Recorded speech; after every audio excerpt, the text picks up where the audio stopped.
সুপ্রিয় শিক্ষার্থী বন্ধুরা, আসসালামু আলাইকুম। প্রথমে এম.এস শামীম চ্যানেলের পক্ষ থেকে সবাইকে স্বাগত। আজ ষষ্ঠ শ্রেণী 2026 সালের গণিত বইয়ের 69 পৃষ্ঠা অর্থাৎ অনুশীলনী 3.2 এর সম্পূর্ণ সমাধান দেওয়া হলো। আশা করি ভালো লাগবে। প্রথমেই অনুশীলনী 3.2 এর 1 নম্বরে আছে সংখ্যা রেখা ব্যবহার করে নিচের যোগফলগুলো নির্ণয় করো। প্রথমটা আছে ক 9 প্লাস -6 আর খ নম্বর আছে 5 প্লাস -11, গ নম্বর আছে -1 প্লাস -7, ঘ নম্বর আছে -5 প্লাস 10। আমি এই চারটে অঙ্কই তোমাদের খাতায় করে দেখাচ্ছি। প্রথমে ক নম্বরে আছে 9 প্লাস -6। তো আমরা প্রথমে সংখ্যা রেখা অঙ্কন করব। এই 0 থেকে এইভাবে 12 পর্যন্ত দিলাম। এবার +9 আছে। আমরা এই চিত্রগুলো পেন্সিল দিয়ে অঙ্কন করব যাতে আমাদের এই প্রত্যেকটা দাগ ভুল হলে মোছা যায়। আসলে নিয়ম হচ্ছে পেন্সিল দিয়ে করা এই গ্রাফগুলা এইভাবে স্কেলের যে বরাবর দাগ আছে এই দাগগুলো আমি চিহ্নিত করলাম।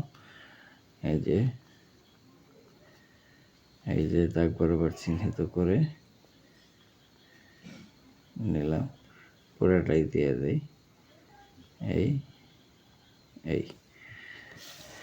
এভাবে চিহ্নিত করে তারপর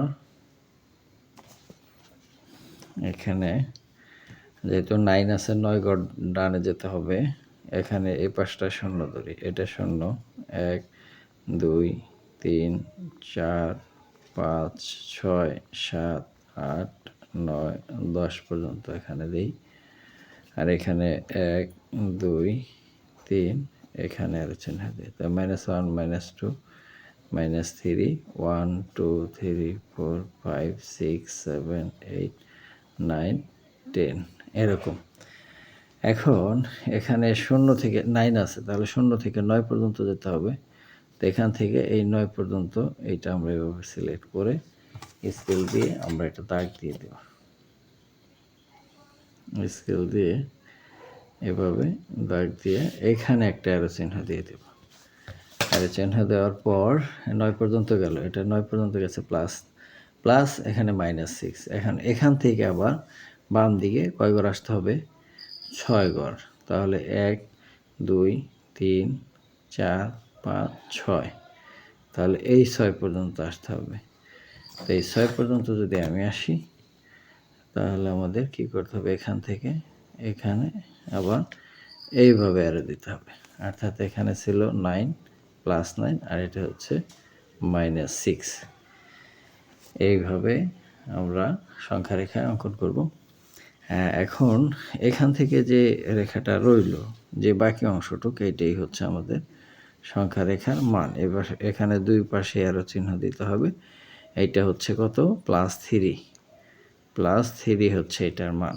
আমরা আরো বড় করে অঙ্কন করব যে +3টা কিভাবে আসলো। এখানে এই যে -6 এখানে আসার পর যে মানটা 0 থেকে এই পর্যন্ত রয়ে গেছে ওই মানটা হচ্ছে +3। এখন আমাদের কিছু লেখা লিখতে হবে প্রত্যেকটা ছবির জন্য, সংখ্যা রেখার জন্য একই রকম রেখা। তো আমি লেখাগুলো তোমাদের দেখাচ্ছি।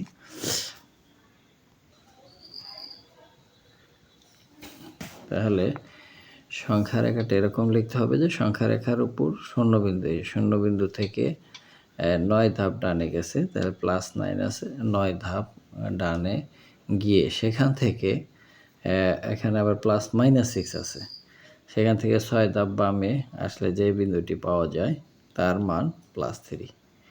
এখন এখানে +3 আসছে, এখান থেকে 6 ঘর বাম দিকে আসার পরে এখানে যে এটা +3, তাহলে তার মান হয়েছে +3।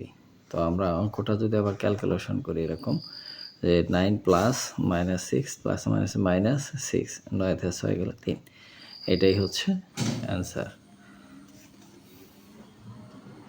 এবার খ নম্বরটাও সংখ্যা রেখায় এভাবে অঙ্কন করতে হবে। তোমরা পেন্সিল দিয়ে অঙ্কন করবে। এই যে দাগটা দিলাম, দাগ পুরোটাই দিয়ে নাও। তারপরে এখানে শুধু চিহ্নগুলো দিয়ে রাখি যাতে দাগগুলা সমান হয়। এই যে চিহ্নগুলো দিয়ে দিলাম এখানে এখানে এখানে এখানে এখানে। টানার পর এই দাগগুলো একটু বড় করে দিই, একই মাপ প্রত্যেকটা, একটু বড় করে দিই এইভাবে এইভাবে এইভাবে। এখন এখানে 5 আছে, শূন্য আমরা মাঝ বরাবর এটারে শূন্য ধরি, 1 2 3 4 5 6 পর্যন্ত দিই। আর এটা -1 -2 -3 -4 -5 -6 এই পর্যন্ত।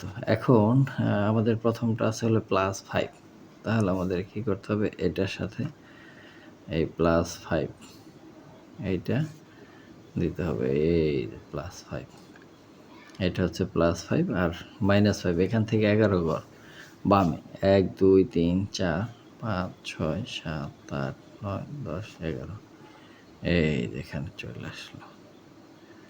তাহলে আমরা এটা বড় দাগ দিয়া এখান থেকে এইখান পর্যন্ত, সরি এটা এখান থেকে আসছে এই দিকে, তাহলে আমরা যে মানটা মাঝখানে পেলাম এটা হচ্ছে এইটা, এখানে আরো চিহ্ন, এখানে আরো চিহ্ন, তাহলে এটা হচ্ছে -6 আর এটা হচ্ছে -11 এখান থেকে। তো এইভাবে সংখ্যা রেখা আর লেখাটা শুধু এই নিয়মেই যে সংখ্যা রেখার উপর শূন্যবিন্দু থেকে এখানে 5 ধাপ ডানে গিয়ে সেখান থেকে 11 ধাপ বামে গেলে যে বিন্দুটি পাওয়া যায় তার মান -6, অর্থাৎ এরকম 5 + -11 5 -11 সমান -6, এইটাই হচ্ছে অ্যান্সার। ওই লেখাটা কিন্তু লিখতে হবে এখান দিয়ে তোমাদের ওইভাবে। এবার গ নম্বর অঙ্ক -1 + -7। এখন এটা ওইটার মতনই সংখ্যা রেখা অঙ্কন করতে হবে। এখন এই বিন্দুগুলো এভাবে দেই, চিত্রটা ঠিক এরকম হবে।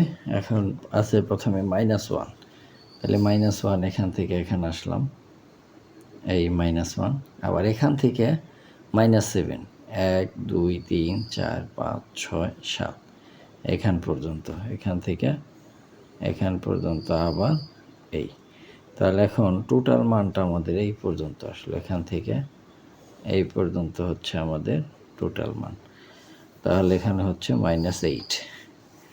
তো রেখাটা ওইরকমভাবেই যে সংখ্যা রেখার উপর শূন্যবিন্দু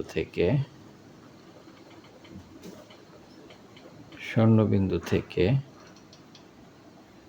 এক ধাপ বামে এবং সেখান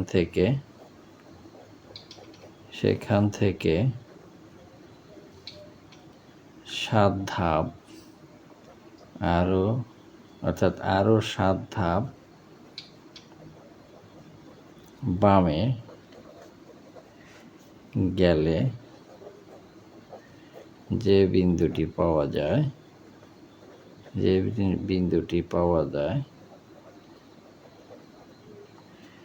তার মান -8। এখন এই অঙ্কটা যদি আমরা করি, -1 + -7 সমান -1 - 7 সমান -8, এটাই হচ্ছে অ্যান্সার। গ নম্বরটা আছে -5 + 10, অর্থাৎ এটা যদি আমরা ওই আগের মতোই সংখ্যা রেখা অঙ্কন করি, তাহলে এখান থেকে এখান পর্যন্ত দাগ দিতে হবে। তারপরে এই বিন্দুগুলা এভাবে আমরা 0 থেকে -5 6 ঘর এইদিকে নিছি, 7 ঘর নেওয়া যায়, সমস্যা নাই। তো আমাদের প্রথমে -5 আছে, 5 ঘর বামে আসতে হবে, 1 2 3 4 5, এই 5 ঘর বামে চলে আসলাম এখান থেকে, এটা -5।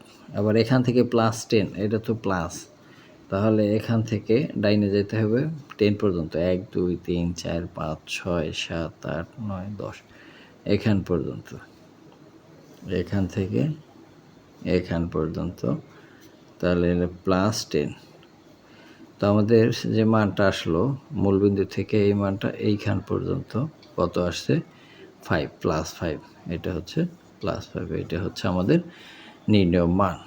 তাহলে আমরা ওই লেখাটা লিখব যে সংখ্যা রেখার উপর শূন্যবিন্দু থেকে 5 ধাপ বামে গিয়ে সেখান থেকে আরও 10 ঘর ডানে গেলে যে বিন্দুটি পাওয়া যায় তার মান +5। তো অঙ্কটুক আমরা যদি করি তাহলে এইটা হয় 10, তো প্লাসে মাইনাসে -5 +10 +5, এটাই হচ্ছে অ্যান্সার। এবার 2 নম্বর সংখ্যা রেখা ব্যবহার না করে নিচে যোগফলগুলো নির্ণয় করো। এখানে 5টা অঙ্ক আছে, 5টা অঙ্ক আমি তোমাদের খাতায় করে দেখাচ্ছি। ক নম্বরটা আছে 11 + -7, তো 11ই থাকবো, এই প্লাসে মাইনাসে -7, 11 থেকে 7 গেলে 4, 11 বড়, এটা আগে প্লাস আছে এই জন্যে এটা +4, এটা অ্যান্সার। আবার 2 নম্বর খ নম্বরে কি আছে, এইটা আছে খ নম্বরে প্লাসে মাইনাসে -13 আর প্লাসে +18, তো 18 থেকে 13 গেলে 5, যেহেতু 18 বড় এটাকে প্লাস, এই জন্য এটা আগে প্লাস, অর্থাৎ যে সংখ্যাটা বড় থাকবে তার আগে যেই চিহ্নটা থাকবে সেই চিহ্নটাই বসবে লাস্টে। অর্থাৎ এখানে 18 বড়, এটার আগে প্লাস আছে এই জন্য এখানে প্লাস বসছে, 13 আগে মাইনাস আছে, 13 ছোট এই জন্য এই মাইনাস আর এখানে বসবে না, এটাই হচ্ছে অ্যান্সার। এবার গ নম্বর প্লাসে মাইনাসে মাইনাস, এখানে প্লাসে মাইনাসে -10, প্লাসে +19, এখন 19 থেকে 10 গেলে থাকে 9, এর আগে প্লাস এই জন্যে এটা আগে প্লাস এই জন্য প্লাস বসছে, এটাই অ্যান্সার। আবার ঘ নম্বরে 3টা সংখ্যা প্লাসে মাইনাসে -1, প্লাসে মাইনাসে -2, প্লাসে মাইনাসে -3, তাহলে সবগুলোই যেহেতু মাইনাস আছে সংখ্যাগুলো যোগ করতে হবে কিন্তু সাইন বসবে মাইনাস, তাহলে 3 2 5 আর 1 6 -6 হচ্ছে এটা অ্যান্সার। এখন এখানে -2 অঙ্গ নম্বর -2 প্লাসে মাইনাসে +8 প্লাসে মাইনাসে -4, তো আমাদের কী করতে হবে, এটা আর এটা এক পদের সাইন, এই দুটো যোগ করতে হবে, অথবা 8 থেকে 2 গেলে থাকে 6 - 4, আর 6 থেকে 4 গেলে থাকে 2, এইটাই হচ্ছে অ্যান্সার। আর 6 বড়, এটাকে প্লাস এই জন্য প্লাস সাইন বসছে। এবার 3 নম্বর যোগফল নির্ণয় করো। এটার সাথে এটা যোগ, এটার সাথে এবং দেওয়া আছে, আমরা যেখানে এবং দেওয়া আছে কমা দেওয়া আছে সবগুলা যোগ করে দেব। যেমন এখানে ক নম্বরে আছে 137 প্লাস 137 এবং -35, তাহলে 3 নম্বরে ক 137 137 প্লাস কত আছে -35, প্লাস -35, তাহলে 137 প্লাস -35, তাহলে 137 থেকে 35 গেলে থাকে 102, এটাই হচ্ছে অ্যান্সার। এখন খ নম্বরে আছে হচ্ছে -52 এবং 52 প্লাস 52, তাহলে -52 প্লাস 52, তাহলে 52 থেকে 52 যদি যায় তাহলে থাকে 0 হচ্ছে অ্যান্সার। গ নম্বর আছে কি -31 39 19, তাহলে গ নম্বর আছে -31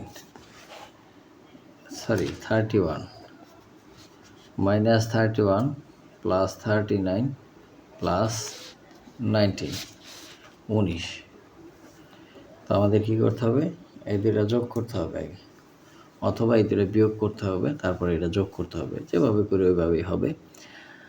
তো 39 থেকে 31 গেলে থাকে 8 প্লাস 19, এখন এর 8-এর সাথে 19 যোগ করলে 27, এটা হচ্ছে অ্যান্সার। ঘ নম্বরটা এরকম আছে, এর আগে মাইনাস, এর আগে মাইনাস, এর আগে প্লাস, তাহলে -50 প্লাসে মাইনাসে -200 প্লাস 300, এখন এইটার এটা এক পদের সাইন দুটো যোগ করতে হবে, তাহলে মাইনাস সাইন বসবে মাইনাস কিন্তু যোগ করতে হবে 250 প্লাস 300, এখন 300 থেকে 250 বাদ দিলে থাকে 50, 300 বড়, এটাকে প্লাস, এই জন্য এখানে প্লাস বসছে, এটাই হচ্ছে অ্যান্সার। এবার 4 নম্বর যোগফল নির্ণয় করো। ক নম্বর আর খ নম্বর দুইটা অঙ্ক আছে, এই দুটো অঙ্ক আমি খাতায় তোমাদের করে দেখাচ্ছি। প্রথমটা হচ্ছে এই -7 প্লাস মাইনাসে -7 প্লাস মাইনাসে -9 প্লাস 4 প্লাস 16। এখন এক পদের সাইন যোগ করতে হবে, এটা মাইনাস এটা মাইনাস, তাহলে যোগ করতে হবে, সাইন বসবে মাইনাস। 9 আর 7 16, আর এটাও এক পদের সাইন, 16 আর 4 কত, প্লাস 20। এখন 20 থেকে 16 গেলে থাকে হলো 4, এটাই হচ্ছে অ্যান্সার। তারপর এখানে আছে হচ্ছে খ নম্বরে আছে 37 প্লাসে মাইনাসে -2 প্লাসে মাইনাসে -65, আর এটা হচ্ছে প্লাসে মাইনাসে -8। তাহলে 37, এ সবগুলোই মাইনাস আছে, তাহলে যোগ করতে হবে। 65 আর 8, 66, 67, 68, 69, 70, 71, 72, 73 আর 2 75 -75। আমরা 75 থেকে 37 বিয়োগ করি, যদি 7 আছে কত হলে 15 হবে, 8 হলে হাতের হলো 1 3 4 আছে, কত হলে 7 হবে, 3 38 হলে, যেহেতু 75 আগে মাইনাস আছে তাহলে এখানে মাইনাস 38, সুতরাং এটা -38, এটাই হচ্ছে অ্যান্সার। তো শিক্ষার্থী বন্ধুরা, আজ এ পর্যন্তই, দেখা হবে পরবর্তী পেশার ভিডিও নিয়ে। সে পর্যন্ত সবাই সুস্থ থাকবে, ধন্যবাদ সবাইকে।